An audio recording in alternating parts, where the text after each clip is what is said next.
Barron's new DC school has been chosen. You won't believe where it is. Nope, the Trumps aren't going with St. Albans or Sidwell Friends. According to a Mirror source, Barron Trump, 11, plans to attend St. Andrew's Episcopal School in Potomac, MD.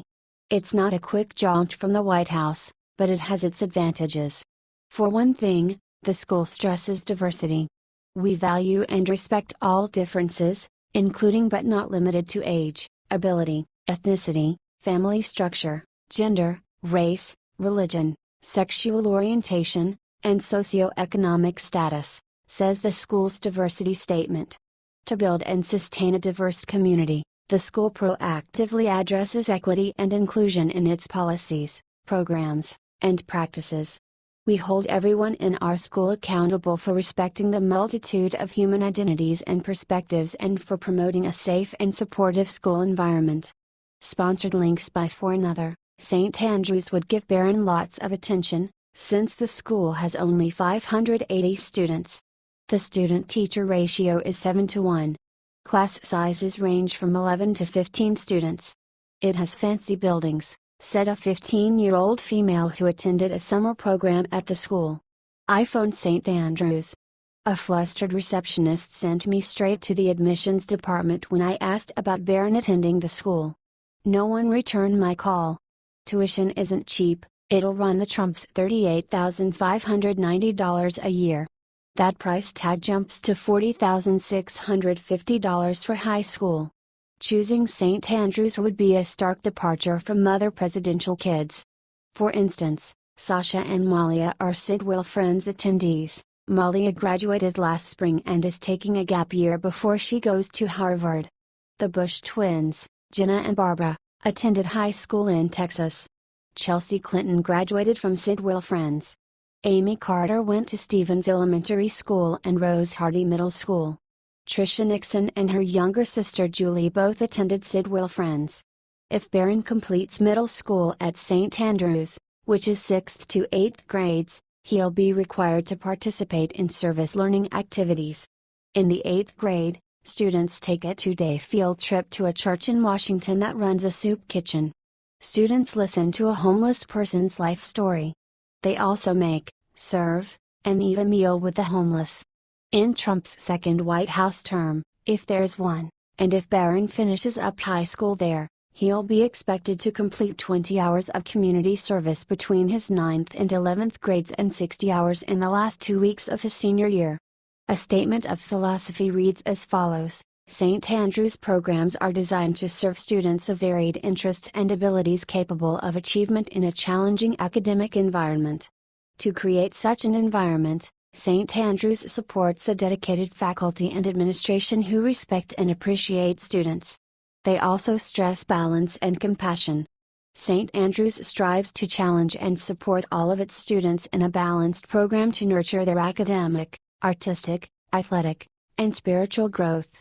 The school believes that developing each individual's intellect, character, and sense of self-worth encourages each to live a creative and compassionate life. Despite its name, the school is not particularly religious. This phrase in the philosophy statement of St. Andrews is important to our school because of what it does and does not mean. It does not mean that we want to make Episcopalians out of our students. The perspective of the Episcopal Church includes respect for other religious traditions and even for those periods of life when a person is not identified with a particular tradition. We feel little compulsion to defend God or traditional theological expressions. The makeup of the student population is predominantly Episcopal, 16%. But there are other religions present in the student body, including Muslim, 1%, Jewish, 10%, and Roman Catholic, 18%. The school motto sounds rather poetic. It's Auctus Mentis Spiritusque, which means the increase of mind and spirit.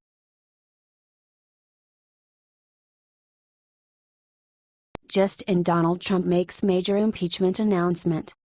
Earlier this morning, we reported that Democrats are stepping up their efforts to impeach President Donald Trump. Now, he is firing back at them in a big way.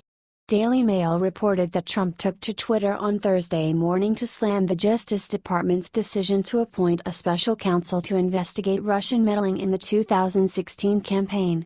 With all the illegal acts that took place in the Clinton campaign and Obama administration, there was never a special counsel appointed. Trump wrote, later adding, "This is the single greatest witch hunt of a politician in American history." Trump also blasted the decision, which Democrats are already using in their quest for impeachment, in a statement released on Wednesday night. "As I have stated many times, a thorough investigation will confirm what we already know. There was no collusion between my campaign and any foreign entity," Trump said.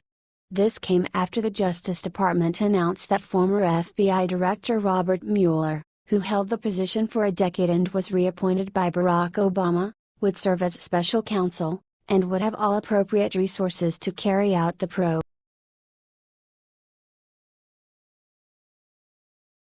Just in Melania Trump makes huge announcement about this Friday, nobody saw this coming. Melania Trump announced on Thursday she will be joining her husband on their first foreign trip as President and First Lady. The two are scheduled to fly out Friday on an 8-day journey making stops in Saudi Arabia, Israel, Rome, Brussels, and Sicily. The trip includes an audience with Pope Francis at the Vatican. "I am very excited for the upcoming trip," Mrs. Trump said in a press release. "This will not just be an opportunity to support my husband as he works on important matters of national security and foreign relations, it will also be my honor to visit and speak with women and children from different countries, with different perspectives." President Trump will be accompanied by his wife throughout each day, but the First Lady will also travel to participate in her own events including spousal programs at the NATO and G7 summits. She is also expected to deliver remarks to the United States military personnel and families in Italy. The White House isn't releasing a comprehensive itinerary for Mrs. Trump, citing security concerns. President Trump and his wife, who lives in New York, kicked off Mother's Day weekend last Friday, by celebrating military mothers at the White House. She was all smiles as she watched the president address the crowd at the event, which was held on National Military Spouse Appreciation Day. The two were also joined by first daughter Rika. During the event, he praised Melania saying he had become so popular. The president paid tribute to his wife and the great moms of America before choosing to spend Mother's Day morning playing golf at one of his clubs. "Wishing at Flotus Melania and all of the great mothers out there a wonderful day ahead with family and friends," tweeted Trump, who spent Sunday morning at the Trump National Golf Club, in Sterling, Virginia. Melania had also tweeted a simple Happy Mother.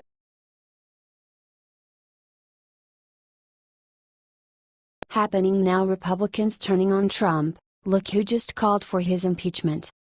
Democrats have been out to get Donald Trump from the moment he won the election, so it's never a surprise when they start calling for his impeachment. This week, things took a disturbing turn when some Republicans started indicating that Trump should be impeached as well. The Hill reported that Republican lawmakers addressed the possibility of impeaching Trump after reports surfaced that he pressured the now former FBI Director James Comey to end an investigation of former National Security Advisor Michael Flynn. Republicans are being very careful with how they phrase their calls for Trump's impeachment, but the fact that they are even addressing the prospect of impeachment shows how much trouble Trump is really in. Representative Justin Amash, R. Michigan, spoke out to say that if the Comey reports are true, Trump may get impeached. When asked if these actions would merit impeachment, Amash emphatically replied, "Yes," before adding, "but everybody gets a fair trial in this country." When asked if he believes Comey's word over Trump's, Amash responded, "I think it's pretty clear I have more confidence in Director Comey." This came a day after Representative Carlos Curbelo, R. Florida, compared what Trump allegedly did to Comey here to the obstruction of justice cases that led to impeachment proceedings for former Presidents Richard Nixon and Bill Clinton. Obstruction of justice in the case of Nixon, in the case of Clinton in the late 90s, has been considered an impeachable offense, Curbelo said. "We find it despicable that these Republicans are now openly calling for Trump's impeachment." Share this story if you still support Donald Trump.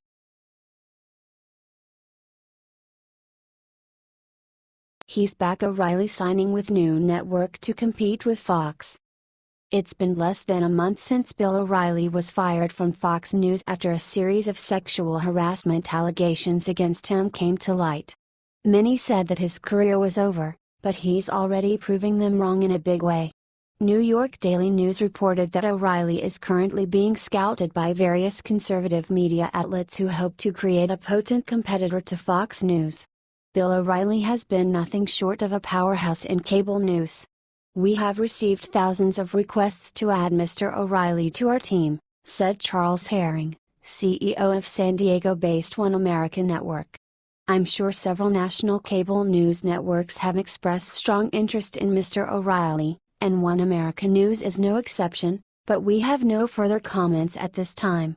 Sources say O'Reilly is also being pursued by Sinclair, a huge right-leaning broadcaster that owns 170 TV stations, including Chicago's superstation WGN. Sinclair struck a $3.9 million deal this month to buy Tribune Media and its 42 stations, and executives are trying to turn WGN into a conservative all-news network to compete with Fox.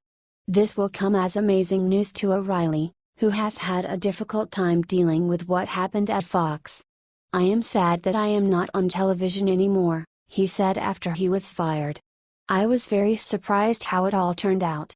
I can't say a lot because there's much stuff going on right now, but I can tell you that I am very confident the truth will come out, and when it does I don't know if you are going to be surprised, but I think you are going to be shaken as I am."